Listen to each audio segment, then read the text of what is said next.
Daily আমরা 50,000 টাকা এই 350 লোক 50,000 টাকা দিয়া তারপরে বাঘা করতে হয়েছে ভাই। আমরা বড় নির্যাতিত। এখন দেশ স্বাধীন হয়েছে, এখনো কিন্তু তাই। এখন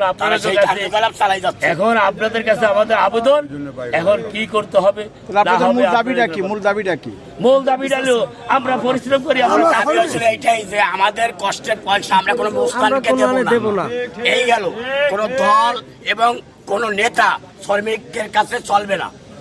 এইভাবে আমরা থাকতে চাই। এই বিচারটা আপনাদের কাছে আমরা চাই, যত আমাকে কষ্টের টাকা কোনো নেতা দিনে না নিতে পারে।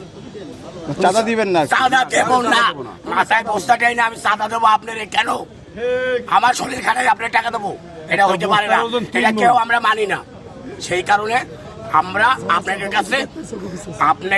কাছে এইটুকুই আমরা আবেদন করি, যেহেতু এই চাঁদাবাজদের বিচারটা সঠিকভাবে আমরা চাই।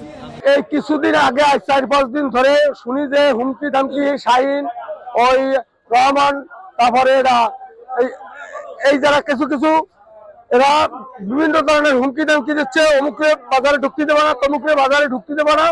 হ্যাঁ, তাদের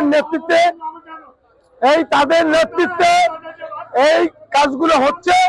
আর তাদের নিয়ন্ত্রণে চলবে, শ্রমিকের টাকা তারা লুটে বাটে খাবে। এই ধরনের হুমকি যারা এগুলো বাধা দিচ্ছে তাদের প্রতি তারা আকৃষ্ট হচ্ছে। এরা মাঝে মাঝে এসে এগুলো করতে সরকারে আনতো, আমি এগুলো আমার ভয়ভীতি দেওয়া হয়েছে, তুমি আবার টাকা পয়সা দাও, আমরা বলছি আমরা চাঁদা দেবো না। আর আপনার এই 17 বছর আমরা ওদের শোষণ করে রাখছেন, এত টাকা নিয়ে আমাকে খাইছেন প্রতিদিন। আমাকে পরিশ্রমের টাকা আমরা ভাগ করার আগে আমরা 10,000 12,000 ভাগ করি, আলাদা করে থুইয়া এরপরে ভাগা করা লাগছে। এরপরে ভাগা 3 সেট দিয়া